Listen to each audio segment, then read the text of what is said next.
Salarah Starre is a UK-based advanced law of attraction teacher trainer, coach, public speaker, and leading wellness expert.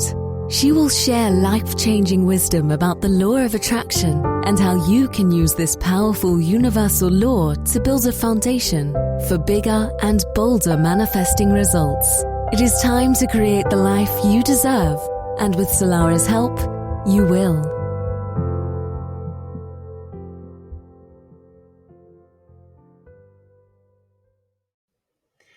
How to stop sabotaging your manifestation so that you can step into your true, authentic power. I am Salarah Starre, your law of attraction coach and mentor, and I love helping you master your manifestations and your life. And today I decided to dedicate this particular episode to something that not many of us are brave enough to explore. But when we do, we start to notice profound results in our manifestation practice.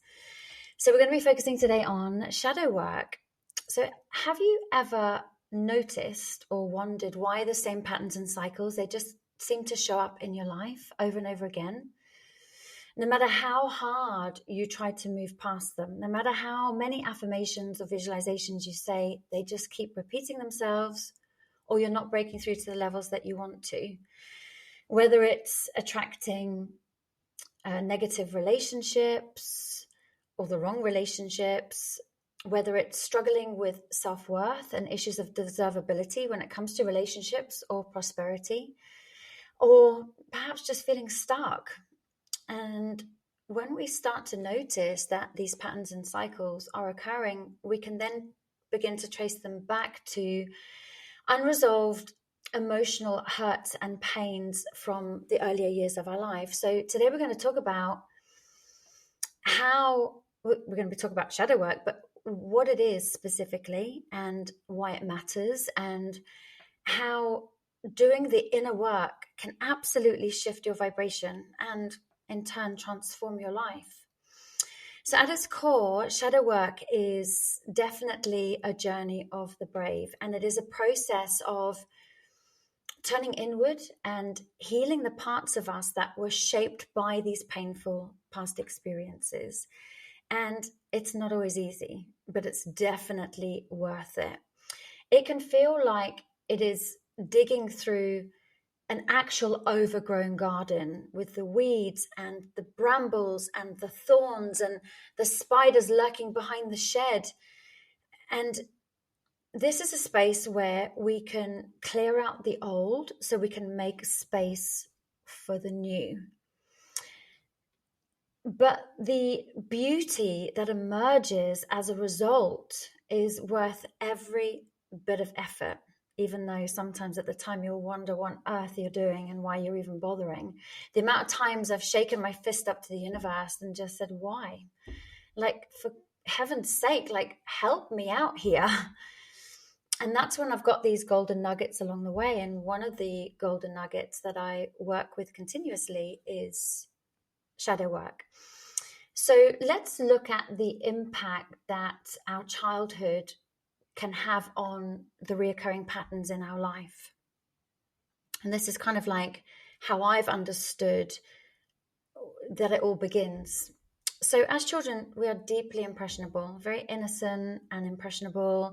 And the experiences that we have, which are many, so it could be parental separation, parental abuse, it could be sibling rivalry, perhaps, moving schools, bullying, or even events like neglect or abuse. It can absolutely shape how we see ourselves and how we then see the world. So we're looking at the world through the lens of all of this that has happened in our younger years. Some of it we remember and some of it we don't remember.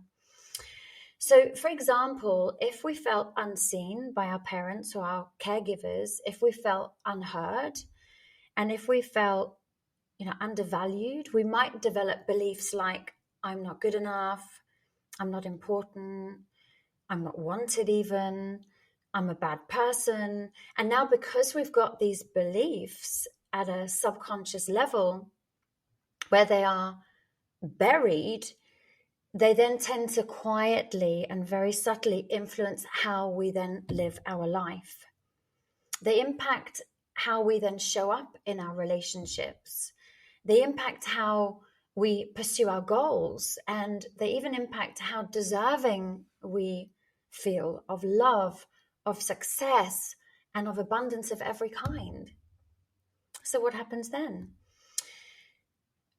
We then start to, and again, this is all subconscious, we start to adapt ourselves and we start to distort our behavior to try and meet those unmet emotional needs. Now, we're not even aware of this on a conscious level half the time. This is all happening behind the scenes. It's a bit like if you watch a stage production and you go to a live theatrical production, you don't see what's going on behind the scenes of the actors, like, trying to get into their outfits and some of the props going wrong last minute. We don't get to see any of that. We only see the visual that is being represented externally. But as we go backstage, we start to become aware why our performance, if you like, in life isn't turning out the way that we want it to be. And because we haven't had these emotional needs met, we may become people pleasers in order to be seen. We might then overachieve and push ourselves to burnout to feel worthy, or we may even stay small to avoid conflict. And all of these are survival mechanisms. All of these are traits that we unconsciously take on to soothe that deeper, unhealed part of us. But the truth is these patterns only then create more of the same. Neurologically, these brain pathways embed even further. Our whole physiological structure, our nervous system, adapts itself to these patterns. We become addicted to the hormones that these patterns excrete. So there's a huge amount that goes on in the overall calibration of ourselves energetically. And I'm going to speak about how this ties in with the law of attraction as well. Now, because we are operating from an outdated emotional programming, we don't then tend to see the results that we want to see in our life. No matter how much work we put in, we don't generally tend to make those bigger, impactful breakthroughs that we want to make.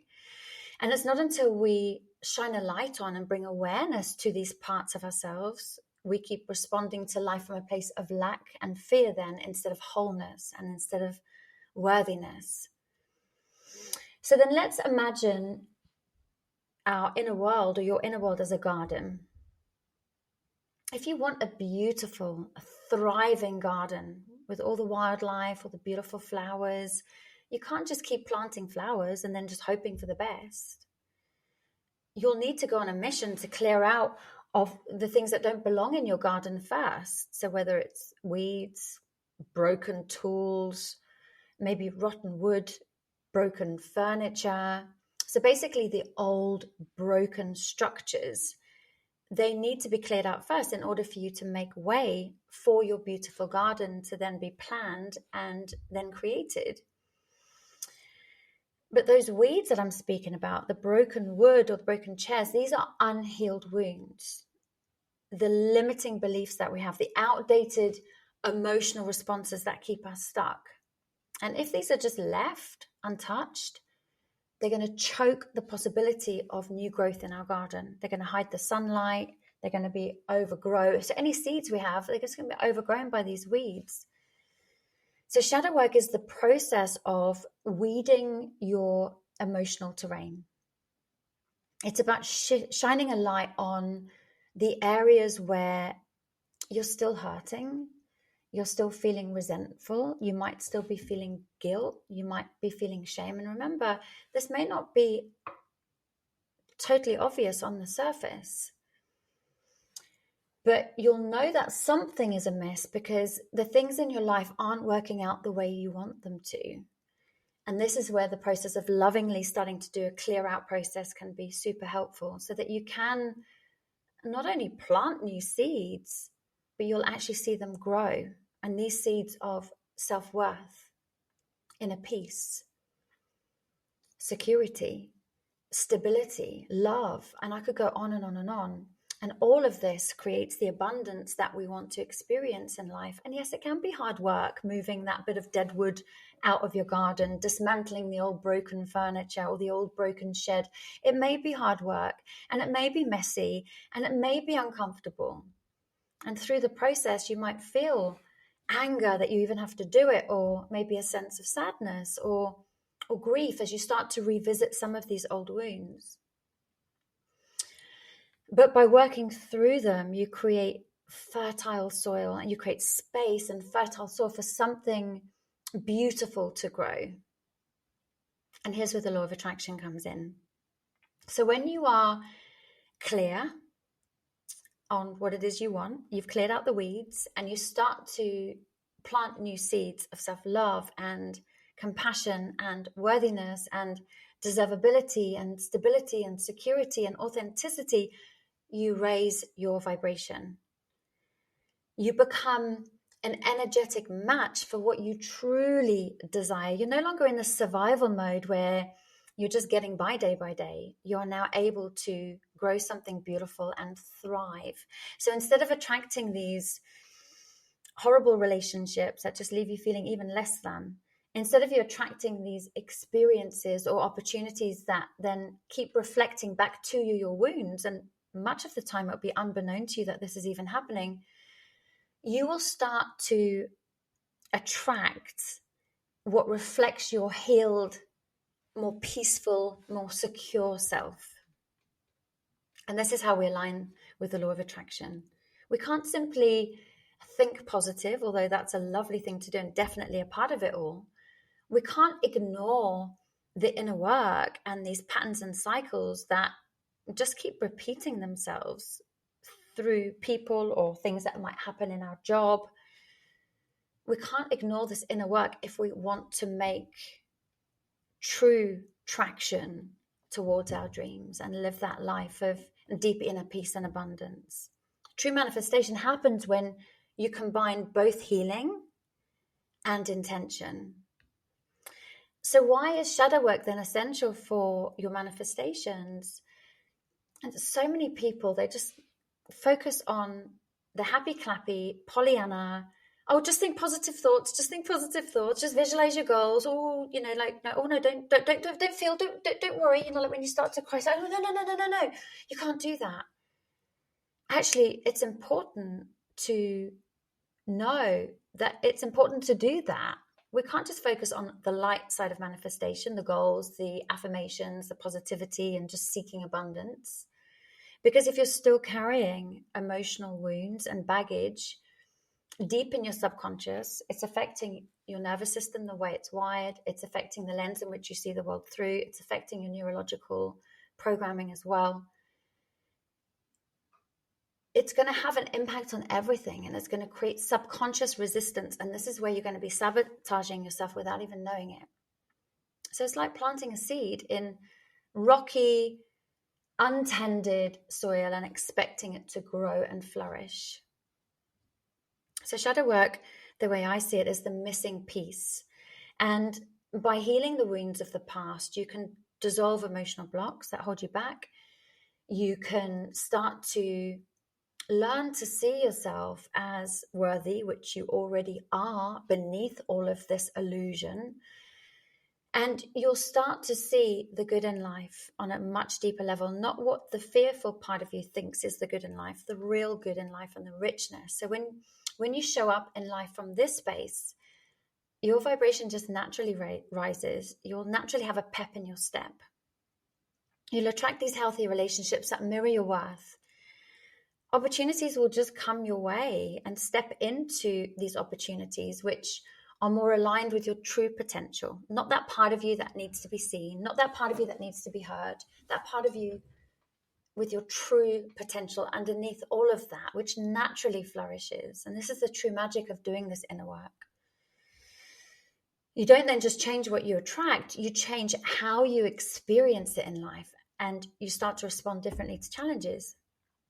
You start to set healthy boundaries, you learn ways of communicating, and you show up more as you, and you feel safe as you, and you actually like the you that you are. it's also important to mention here that shadow work isn't just about the negatives. There's a load of our, I don't say good because there's no good and bad, but there's a load of our light aspects of our shadow in the shadow. The part of us that is a great painter or dancer, or the part of us that's a great speaker or naturally amazing entrepreneur, all of that's in the shadow too. So at some point I'll do an episode talking about all the good that is also in the shadow, but we need to work through some of the weeds in order to plant the seeds and bring more of our light out of the shadow as well. So let's look at today and some of the key takeaways that may be helpful for you on your journey is start reflecting on your patterns and your cycles. Like, what reoccurring themes have you had in your life? You may want to pause the recording as you work through some of these. What beliefs or fears do you think might be driving these patterns? And that's a really important one to answer. So you reflect on them and then ask yourself, what belief about myself or what fear is driving me to keep attracting these in the first place? Now, awareness is your door to change. Without awareness, you're not going to be able to walk through the door of change. So this is a really great awareness exercise. And then number 2, you can begin the process, if you haven't done so already, is connecting deeper with your inner child. Shadow work does often involve meeting the younger version of you and learning to do so with compassion and learning to give that younger version of you what he or she needed and didn't get. So learning to reparent ourselves and to create that safe environment for the younger us that is still stuck in that pain and that hurt. So, there's so many amazing journal prompts on this, guided meditations, which are available as well. I am actually on Insight Timer. It's an app. I haven't updated some of my meditations on there for a little while, but there's the app, they're all free. You can make donations if it feels right for you as well. But there is an inner child one in there, and there's a few I'm going to be updating over time as well. But I thought I would just mention that in case you wanted to have a little look. Now, number 3 is feeling to heal. You need to feel in order to heal. But many of us, we don't like the feeling because it feels so big and overpowering, and we may not have been able to show our feelings growing up, whether a parent wasn't able to show their feelings, therefore taught us to suppress our own as well, or when we did, we were laughed at maybe. So we learn not to show them. But actually it's really important so we learn not to feel them, but actually it's really important to feel our emotions, because when you feel, you heal. And releasing old pain is part of the healing process. And I love what Marianne Williamson says, that tears are the most healing waters on the planet. It's a way of our body and our mind cleansing. And I'm sure I read somewhere that our tears actually have stress hormones in them, cortisol, adrenaline, lactate. So you're actually releasing the stress from your body as you allow yourself to feel the feelings, especially if you cry. So with all of this, once we are more able to work through some of our feelings and connect with our inner child and also observe the patterns and the cycles objectively, we can then start to reframe some of these limiting beliefs. So I'm not good enough turns into I am good enough, but it's not just words in your head. It's a felt experience. Like, I am good enough. Wow. I can actually feel that now. I am important. Now, this isn't an importance which egoically elevates us above anyone else. It brings us to where we're meant to be. We're all important. We're all good enough. And that's a natural side effect of doing the shadow work, is finding it easier and feeling it more when we have these new belief patterns. Well, they're not new, they were always there. They were just buried beneath the weeds in our internal terrain. So the journey of shadow work, it's not about erasing the past. It's definitely not about avoiding the pain, quite the opposite.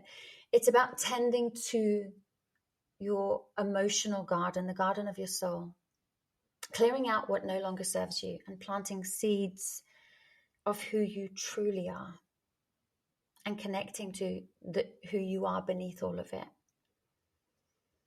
So as you heal, your energy transforms completely. You raise your vibrations, which is why you're here, right? This is why you're listening to this podcast. You want to find ways of attracting your dreams and raising your vibrations and becoming a magnet for love, abundance, and opportunity that reflect the highest version of yourself. So I invite you to begin this journey.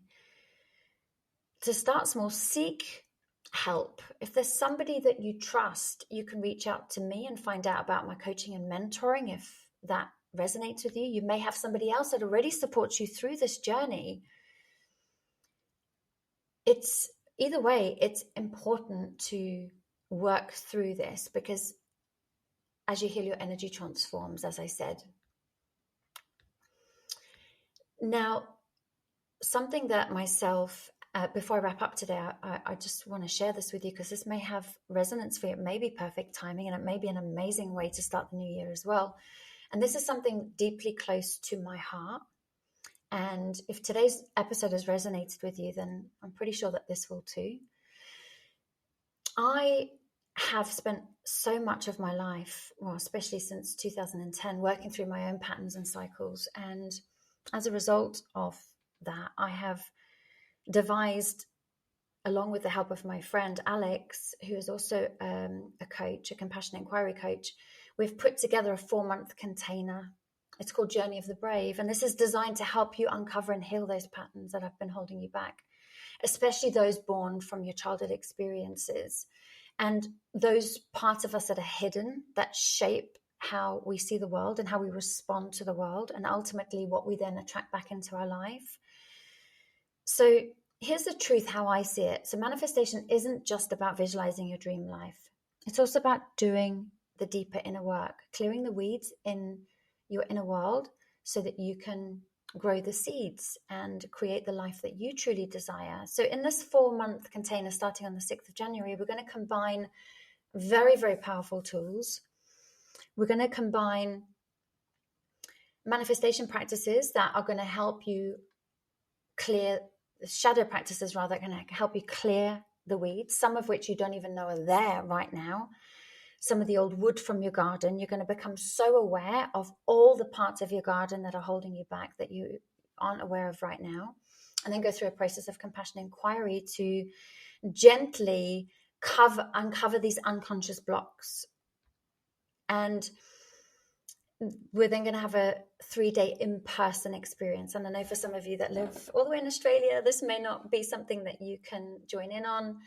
However, there may be a workaround. We may be able to, kind of facilitate the 3 days as an online experience. If this is something that is calling to you, then let me know, because we're going to have 8 to 10 weeks of sessions before the 3-day immersive, and then 4 weeks of integration after that. So it's a completely guided process for lasting change within this 4 months. And myself and Alex are here to support you every step of the way. So if you have been feeling stuck, like you're just banging your head on a door that just won't open, or if it does open, it only opens a tiny bit, or the door handle falls off, then this is your invitation to pause, to listen to your gut, and to trust if you're feeling this pull towards exploring this. And I would like to add here that you're not broken. You're simply being called to reconnect with your truth, your power, the version of you that's waiting on the other side of this healing. So if you're curious and you're feeling a nudge and you want to find out a little bit more, you don't have to have it all figured out. You can just take the first step. And I've popped some details in the show notes of how you can get hold of me if you would like to find out a little bit more about this. And if you have any questions as well, I'd love to answer those for you. It is time for us to be brave. If you're listening to this, then you are at a part in your manifestation journey that you're ready for the next leap and step into peace and freedom and alignment and abundance that you absolutely deserve. Anyway, my lovely ones, it's been beautiful to be with you today. And thanks again for reaching out. I've had some lovely messages on Instagram. I just want to say a heartfelt thank you. I'm so pleased that these episodes are helping you. And it is what encourages me to keep going and sharing more. So I just want to say thank you to you too for sharing your manifestations, your blocks, asking questions. It really helps me put some content together for these shows. All right. Anyway, sending lots of love for now. And I will be back with you super soon. Take care. Thanks for listening. Salarah Starre will be back next week with great insights into the law of attraction. In the meantime, please visit salarahstarre.com.